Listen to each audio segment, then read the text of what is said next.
have funding. And I think Ernie was even mentioning the federal highway programs. He's got some monies from them as well. So we took note of that, and maybe that there's some other sources of funding that you can go to. So there's information here about where you can go for funding to try and get some money to either recover or even in preparation mitigation programs for getting your systems hardened. And then under one of the tabs, I think there was FEMA mitigation, federal disaster funding.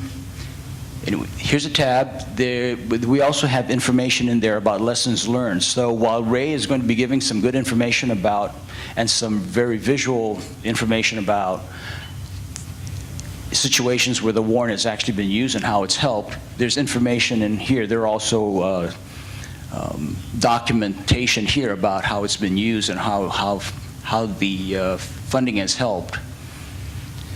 Okay. So here's more information about hazard mitigation assistance programs in there. And here again, actual utility examples of how they've been able to get federal assistance to recover from a program. And the interesting thing about this is that they actually have mentors lined up. If you try to take advantage of these things, they're actually mentors, people who've actually gone through some of these disasters and actually experienced and been successful in getting recovery funding. They're there to provide you assistance. And this is current. One of our colleagues, Gary Sturdivant from East Valley, he's formerly with East Valley Water District, and he was involved in some of the Baja earthquakes, the Baja earthquake that occurred a couple of years ago. He's one of the mentors. And I saw him recently, he retired, and I asked him, did you actually volunteer, and are you still involved? And he said yes, so he's there. So this is just a picture of a dollar bill, the Fed Funds program with the URL underneath. So again, I mentioned earlier that I think maybe by the end of the year or early next year, we'll be starting to roll out some of these workshops, webinars, and videos that will be another tool to help you be able to understand this program and to help you work through it. And if you have any questions, there's John Whitler's information. He's certainly one of the leads for this Fed Funds interactive program. David Goldblum-Helsner is another person back at our headquarters who can provide information on this. Okay. I went through this really quickly. John, are there any questions on this? John's here and he can answer more questions. None? I tell you what, we were early. Do we want to just take a short break now? Yeah? What do you think? Break early and come back? I tell you what, why don't you all come back by 2 o'clock? Okay, we'll take a 15-minute break early. Okay. Okay. So this is after the break, and we want to get into the next section. And here we're going to have Vern Miyagi talk a little bit about the federal reimbursements, the ABCs of it. And Vern, I learned during the break that he actually retired, and now he's back. He was appointed to the position of the executive officer for the state Hawaii Civil Defense back in March of this year.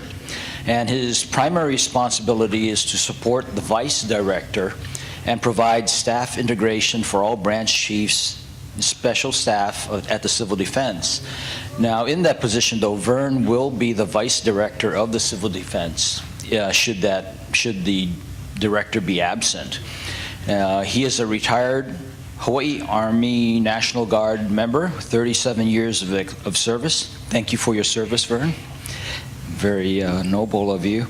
And he participated in planning, exercising, and the execution of humanitarian assistance and disaster response operations at both domestic as well as at the international level.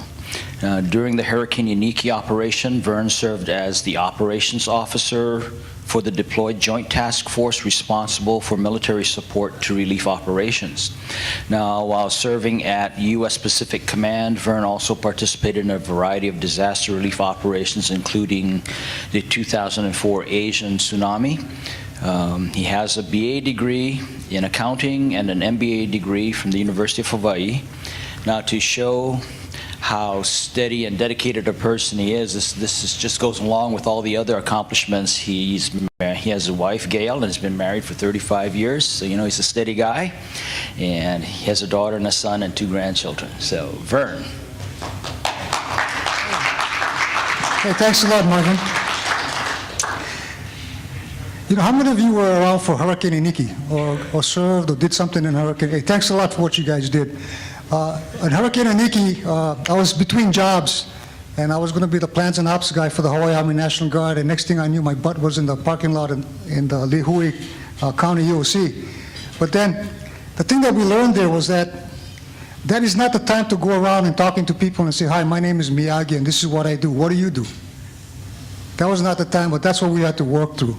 So what I would like to say, bottom line up front before we start, is that the relationships that you establish among yourselves is going to be the most critical thing that will happen during any kind of disaster. Now, I was talking to Mike earlier, and I just want to say that these things real quick before I start, and before I want to make sure we make these points. I want to congratulate you on the warrant. You know, when professional organizations try to get together, especially with utilities, the critical utilities, get together and want to plan ahead, you know, you can't beat that. You got to do it ahead of time, otherwise you're going to reach over there in Kauai and somebody's going to ask you to do stuff and you don't know what's going to happen or whether you can or cannot do it. But I ask you to consider some things that I've seen before, and you have some people here on the warrant side that can give you a lot more experience on the mainland. But make sure on the documents you all agree on how the reimbursement works. And you have to understand that if, for example, Kauai is the disaster area, Kauai will get reimbursed only for 75% from FEMA. Now, if you've sent some people over from Honolulu, you got to keep in mind that Kauai will get only 75%, not the whole thing. So how you work that out is going to be important, and I'm sure the federal guys here can help you guys on that. The other thing to consider is, what if you do it, and we do the preliminary damage assessment and finally find out that there is no presidential declaration? You don't qualify for a presidential deck. Okay, then what? How do you work the reimbursements? Okay, just keep those in mind. These have to be clear. I'm sure many of you have gone through these things where someone comes into your EOC or your emergency ops center and say, I really need help. I need you to do this. And you look at yourself and you say, okay, let's go do it and we'll work it out later. Have you guys gone through that? Okay, we did this in the Guard. I put some soldiers in a condo association in Poipu because the Poipu Association wanted security there. And they went into a condo association and into a condo complex. And 2 years I got a bill for about $45,000, me personally. So, of course, we didn't pay it because we justified it. But just keep in mind that a lot of stuff that, you know, Hawaii has this thing where we're going to help no matter what. So you go do that. But then there are consequences, and if you have it in writing and there's an agreement with all of your folks that do it, it makes it a lot easier and your expectations are met.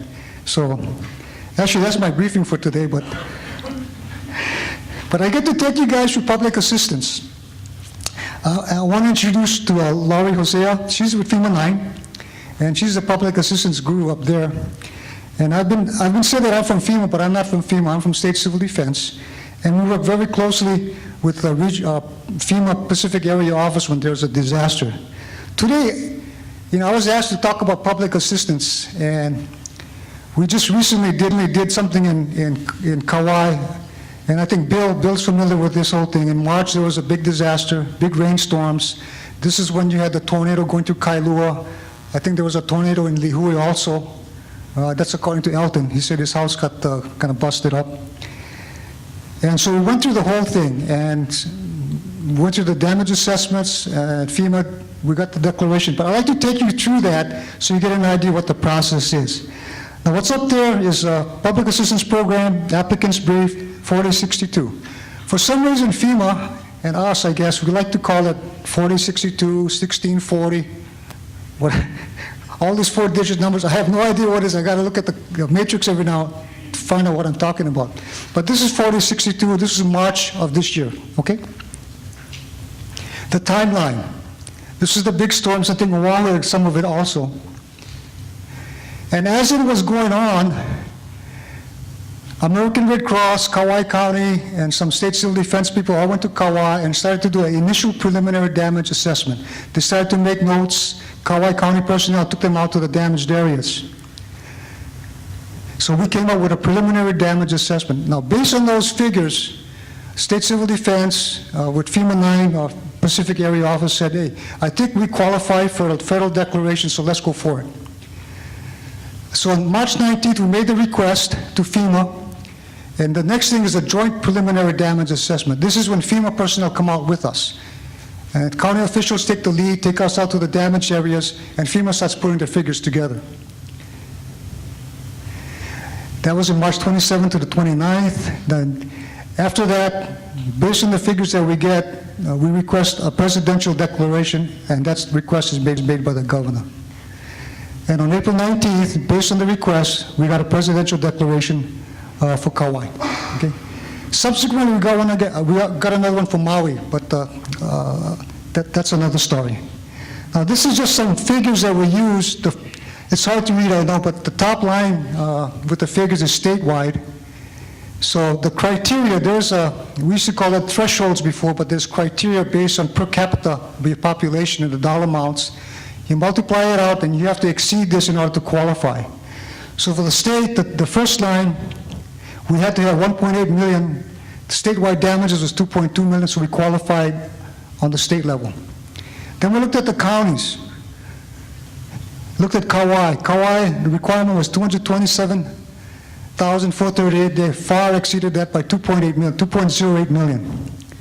Subsequently, Maui came in also on this declaration. But that is how the presidential declaration is analyzed. Okay, next slide. So this is the details on the presidential declaration in 4062. March 3rd to the 11th was the incident period. We qualified on April 18th for public assistance for the county of Kauai, and then hazard mitigation for statewide. We'll get into the hazard mitigation a little later. And those are the governing authorities. And the thing for us is always Stafford Act and CFR 44. Okay? Now for Kauai, this is just a sample. There was a whole bunch of eligible applicants that came in, and these are some of the ones that are approved. There are some more.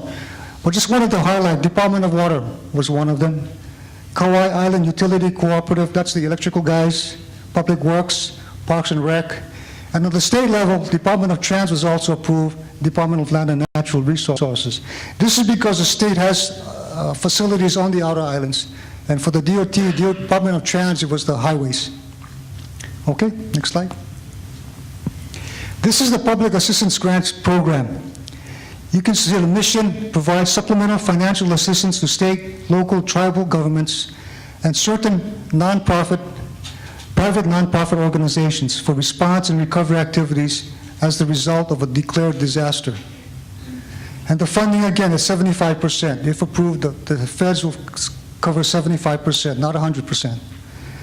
At the time limit, the request for public assistance has to be done within 30 days of the disaster declaration. So for this one, the key is April 18th, so 30 days after that. Okay, next slide. This is the process. And the next slide will take you guys through that. You got the event, the declaration of 18th, joint preliminary damage assessment. This was done, and that was done to get the declaration, the presidential declaration. The applicant's briefing is what I'm giving you right now. This is the same thing that we gave to the people in Kauai. Then you submit the request for public assistance. Then we do the kickoff meeting where the public assistance coordinator will be meeting with the claimants individually to go over their project worksheets that are submitted for approval. We do the work, and then you get reimbursed. Okay, next slide. Now we're going to eligibility. Eligibility is 4 parts. The applicants, the facility that's going to be fixed up, the work that's going to be done, and then the cost related. Okay, next slide. These are the eligible applicants. State,